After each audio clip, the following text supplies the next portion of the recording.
मुश्किल में हो पशु मालिक, अश्वों पे हो अत्याचार। ओ मुश्किल में हो पशु मालिक, अश्वों पे हो अत्याचार। सुलझाने हर उलझन उनकी आ जाता वहाँ अश्व कुमार। अश्व कुमार आया, अश्व कुमार, अश्व कुमार आया, अश्व कुमार आया रे, आया रे, आया रे, आया रे अश्व कुमार।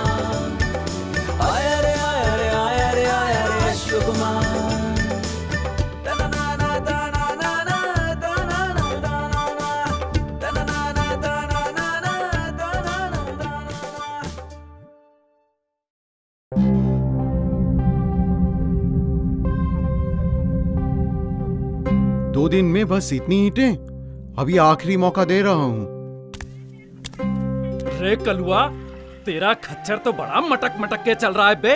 काम में थोड़ी तेजी दिखा, वरना सबको रवाना कर दूंगा। अरे जल्दी चल, कान खोल के सुन लो। आज काम खत्म होने तक जिस किसी की 3500 से एक भी ईंट कम हुई तो उसे कल से घर जाने को नहीं मिलेगा, समझे?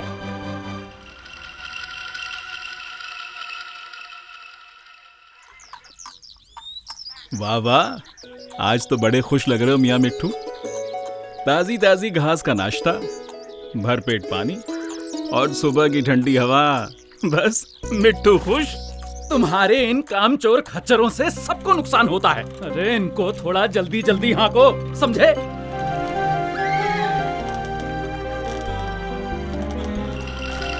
क्यों मिट्ठू, तुम्हें क्या लगता है, क्या इस भट्टे को हमारी जरूरत है? अरे भाई, इस बेजुबान को बिना बात क्यों मार रहे हो? अरे ये हाँफ रहा है, इसको पानी पिलाओ, नहीं तो ये ज्यादा काम नहीं कर पाएगा।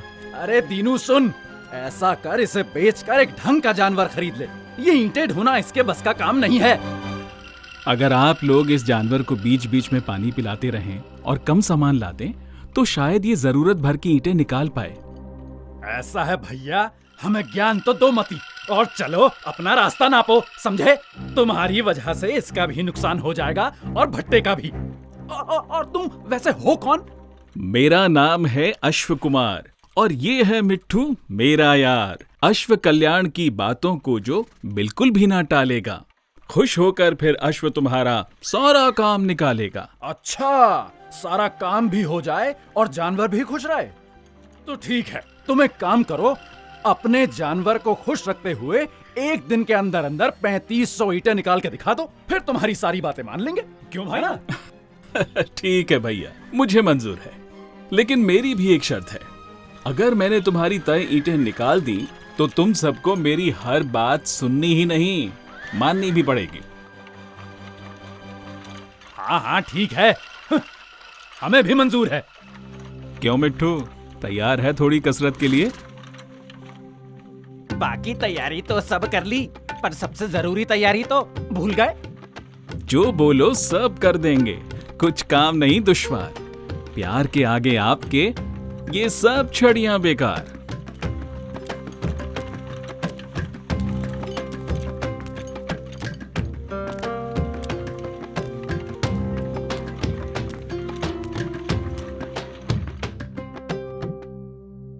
कहिए मुंशी जी, कितनी ईंटें निकली?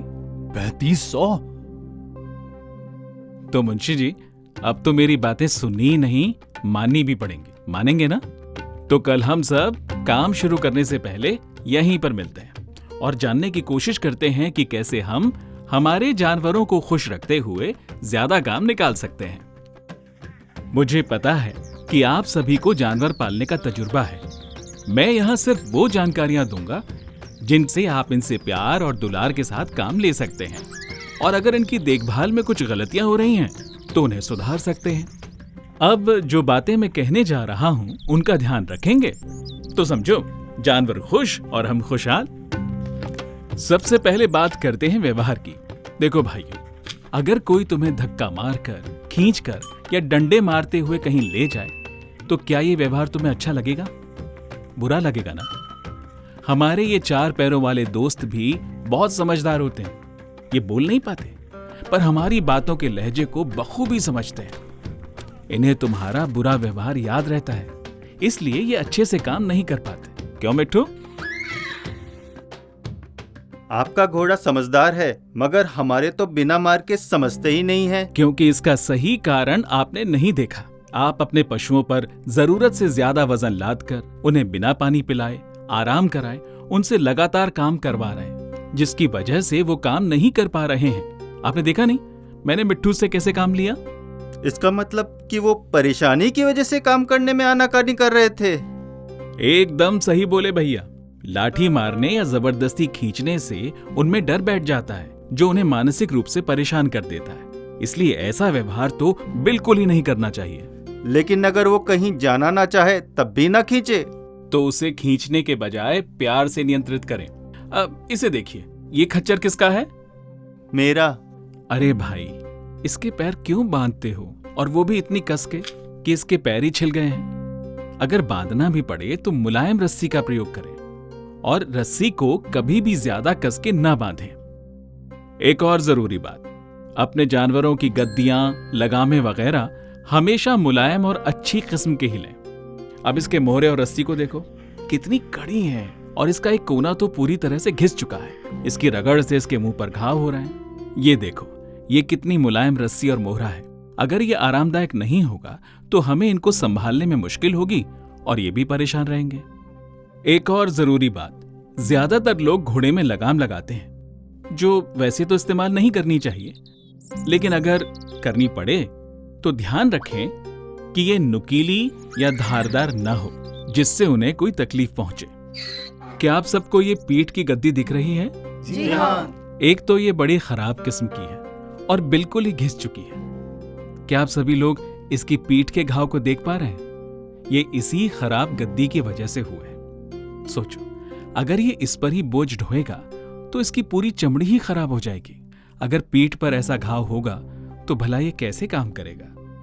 अब जरा मेरे मिट्ठू की गद्दी देखो, ये तो बड़ी मुलायम है। वही तो भैया, गद्दी की अच्छी गुणवत्ता भार ढोने के दौरान इनकी पीठ को छिलने से बचाती है। इसलिए बहुत जरूरी है कि सही गद्दी का चुनाव करें और इसको ठीक तरह से बांधें, जिससे ना तो वो बहुत ढीली रहे और ना ही बहुत कसी। और साथ ही साफ सफाई का विशेष ध्यान रखें, ताकि इनमें धूल मिट्टी ना जमे। कुछ आई बात समझ में कि नहीं? तो मुद्दे की बात ये है कि जानवर खुश तो हम खुशहाल। क्यों मुंशी जी? हाँ, मैं तो बस इतना ही कहना चाहता हूं कि अगर अश्व कुमार जी की बातों को अपनाओगे तो जानवर खुश रहेंगे और तुम सब दुगने दाम कमाओगे। तो क्या मैं उम्मीद कर सकता हूं कि अगली बार जब यहां से निकलूं तो सबको खुश देखूं? हाँ भैया, पर तुम जा कहाँ रहे हो? कुछ दिन तो रुक जाओ। हम जरूर रुक जाते, लेकिन हमारी जरूरत अभी कई भट्टों में है।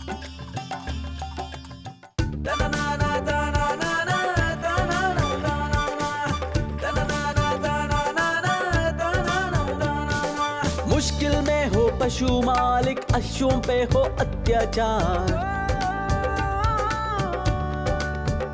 ओ मुश्किल में हो पशु मालिक, अश्वों पे हो अत्याचार। सुलझाने हर उलझन उनकी आ जाता वहाँ अश्व कुमार। अश्व कुमार आया, अश्व कुमार, अश्व कुमार।